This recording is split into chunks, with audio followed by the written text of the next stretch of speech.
क्या वाकई में आपको लगता है कि आपने लोगों का हित किया अपनी सरकार को खुद ही तिलांजलि देकर? आप उल्टा देखिए, आप मेरे सामने खड़े हैं, आप मुझसे सवाल पूछ रहे हैं, अरविंद केजरीवाल मुख्यमंत्री बने हुए हैं और जन लोकपाल बिल पास नहीं हुआ है, वो गिर गया, अरविंद केजरीवाल मुख्यमंत्री बने हुए। अब अजय जी का क्या सवाल होता मुझसे? अजय जी का सवाल होता, आपने कहा था जन लोकपाल बिल के लिए आप सरकार बनाएंगे, आपने कहा था कि आपको राजनीति स्वार्थ के लिए नहीं कर रहे, लोकपाल बिल नहीं बना, उसके बावजूद आप कुर्सी से चिपके हुए हैं, आप में और दूसरी पार्टियों में क्या अंतर है? शर्म नहीं आती आपको? मैं इतना खूबसूरत सवाल देख रहा हूं आपके चेहरे पे। भैया ये तो रहता, ये करते तो सवाल होता, वो करते तो, आपकी दोनों पॉकेट में एक एक सवाल था। नहीं, जो हम विरोधियों का सवाल है, मेरा सवाल नहीं है, विरोधियों का सवाल है। सब पहले दिन से अरुण जेटली जी ने खेल शुरू कर दिया था, पहले दिन से जब हमने सरकार बनाने की बात हुई। अरुण जेटली जी आपको व्यक्तिगत तौर पर बड़ा पसंद करते हैं। अच्छी बात है, बहुत। अरुण जेटली जी को वैसे हमारी पार्टी से ही विशेष लगाव है, बहुत ज्यादा। पहले दिन से अरुण जेटली जी ने कहा था कि देखो ये सरकार नहीं बनाएंगे, भगोड़े हैं, पहले दिन से। आप देख लीजिएगा उनके बयान। चौथे दिन जब बन गए तो देखा, बताया था ना कांग्रेस के साथ मिलकर बनाएंगे। दोनों कार्ड जेब में रख के चलते हैं, कभी ये निकाल दिया, कभी वो निकाल दिया। ऐसी चीज का क्या जवाब देना? आप ये सोचिए, हम जिस वायदे को लेके जनता के सामने गए थे, एक चीज हमने कहा था, जन लोकपाल बिल, बोल बोल के हम थक गए थे, लोग भी सुन सुन के थक गए होंगे। अगर वो बिल पास ना होने की स्थिति में हम कुर्सी में बने रहते, हम अपनी आत्मा को क्या जवाब देते? भाई देश बदल गया साहब। लाल बहादुर शास्त्री ने जब ऐसा काम किया था, किसी ने उन्हें भगोड़ा नहीं कहा था, लोगों को कहा था कि नैतिकता है भाई, सम्मान। किसी ने नहीं कहा भाई आप रेलवे के ड्राइवर थे क्या, किसी ने नहीं कहा कि आप भाग क्यों गए, क्योंकि तब एक नैतिक आस्था थी। आज आम आदमी पार्टी वो काम करती है, तो सैल्यूट करने की बजाय ये कहने की कि भाई इस देश की पहली सरकार है जो कह रही है कि हमने एक वायदा किया था, वो वादा हम पूरा नहीं कर पा रहे, हम छोड़ रहे हैं जी। इसको सैल्यूट करने की बजाय कांग्रेस बीजेपी जो स्क्रिप्ट चला देते हैं वो चल जाती है। नहीं तो एक स्क्रिप्ट ये भी चलाई जा रही है कि दरअसल आप लोगों ने सरकार अपनी इसलिए गिरवाई क्योंकि पहला ए आप चलाना नहीं चाहते थे, और बी आपकी नजरें दरअसल प्रधानमंत्री की कुर्सी पर थी जहां अरविंद केजरीवाल आसीन होना चाहते हैं। आप ये बताइए, प्रधानमंत्री की कुर्सी पे जाने के लिए इस देश के किस मुख्यमंत्री को इस्तीफा देना पड़ा है? नरेंद्र मोदी जी मुख्यमंत्री हैं, प्रधानमंत्री की कोशिश कर रहे हैं, क्या बुरी बात है इसके अंदर? ये कहां से थ्योरी आ गई कि प्रधानमंत्री का चुनाव लड़ने के लिए मुख्यमंत्री से इस्तीफा देना पड़ता है? ऐसा कोई संविधान का नियम है? सैक्रिफाइस की बात है ना, लोगों को ऐसा लगता है कि बलिदान दिया और लोग इससे ज्यादा प्रेरित होकर आपको ज्यादा वोट दे देंगे। ये थ्योरी है, ये लोगों की बीच दिल की बात है। इतनी सारी थ्योरीज हैं, वो पहले सॉर्ट आउट कर लें।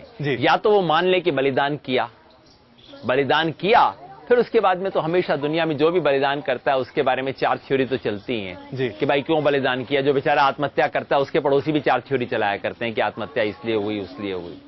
तो या तो मान ले कि बलिदान किया, या कह दें कि भाई भाग गए। कोई एक चीज की होगी ना, दोनों चीजें एक साथ तो नहीं की होंगी। तो मैं कांग्रेस और बीजेपी वालों से आग्रह करूंगा कि वो हमारे बारे में जितने भी आरोप हैं वो दोनों एक कमरे में बैठ जाएं। अक्सर वो काफी आराम से चीजों को सुलझा लेते हैं। वो एक कमरे में बैठ जाएं, सुलझा लें कि कौन से आरोप लगाना चाहते हैं। कम से कम दोनों उल्टे आरोप ना लगाया करें, एक आरोप लगा दें, फिर हम उसका जवाब दे दिया करेंगे। योगेन जी, 2 आखिरी सवाल तक। मैं जानता हूं आपका वक्त बहुत कम है आपके पास। अरविंद केजरीवाल के बारे में बहुत सारे लोग ऐसी बातें करते हैं, हालांकि मैं इससे व्यक्तिगत तौर पर इत्तेफाक नहीं रखता, कि वो एक फासिस्ट मेंटालिटी के आदमी हैं। वो लोगों की बातें नहीं सुनते हैं, मनमर्जी चलाते हैं, पार्टी में अपना वर्चस्व बनाए रखने के लिए किसी को कभी भी काट सकते हैं, बहुत ही स्वार्थी हैं। क्या ये तमाम बातें वाकई में कहीं से भी आपको आज तक प्रमाणित होती हुई दिखाई दी? आपको प्रमाणित होती हुई दिखाई दी क्या? क्योंकि ये तो बात है जो किसके बारे में नहीं कही जा सकती। पलट के मैं आपसे सब बातें कह सकता हूं, हर न्यूज रूम में पता नहीं किसके बारे में क्या बात चलती होंगी। प्रमाण की बात करें, बाकी किसी के बारे में कोई आरोप लगाना वो तो चलता है। देखिए ना, अब हम 25 मिनट से बात कर रहे हैं शायद जी। बातें क्या हुई? आम आदमी पार्टी पे ये आरोप है, आम आदमी पार्टी पे वो आरोप है, आम आदमी पार्टी पे ये आरोप है। भाई इस देश की पॉलिटिकल एस्टेब्लिशमेंट पे भी कोई आरोप है क्या? पिछले 65 साल से इस देश में जैसी राजनीति चल रही है उसके बारे में भी कोई आरोप है क्या? ये जो लूट मचा रखी है इस देश की, उसके बारे में भी कोई सवाल है क्या? कोई सवाल उठता है कि केजी बेसिन के सवाल पे बीजेपी चुप क्यों रहती है? इन चीजों पे भी पूछें हम सवाल। आरोप तो है ही, कोई प्रमाण हो, प्रमाण पे जरूर चर्चा होनी चाहिए। एक आखिरी सवाल, आपकी पार्टी से बहुत सारे लोग जुड़े और बहुत सारे लोग नाराज होकर अपने आप को विड्रॉ भी करते दिखाई दे रहे हैं। क्या लोगों ने एक बहुत हसीन सपना देखा जो आम आदमी पार्टी के तौर पर सामने आया और फिर शायद वास्तविकता की धरातल पर यह सपना चकनाचूर होता हुआ दिख रहा है? क्या ऐसा आपको प्रतीत होता दिख रहा है? क्योंकि आप जैसे लोग वाकई में इस पार्टी को एकजुट कर बनाए हुए हैं, लोगों की उम्मीदें आपसे बहुत ज्यादा हैं। किसी भी एक बड़ी धारा में नई धाराएं जुड़ती भी हैं और लोग बाहर भी होते हैं। खास तौर पे जब इतना तेजी से परिवर्तन हो, आंदोलन से पार्टी बन गई, पार्टी से चुनाव लड़ लिया, चुनाव के बाद सरकार बन गई, फिर राष्ट्रीय चुनाव आ गए, जहां इतना तेजी से बदलाव हो, वहां जाहिर है कुछ साथी पीछे छूट जाते हैं, कुछ गलतफहमियां होती हैं। हर गलतफहमी को हम सॉर्ट आउट नहीं कर सकते क्योंकि उस तरह का समय नहीं है।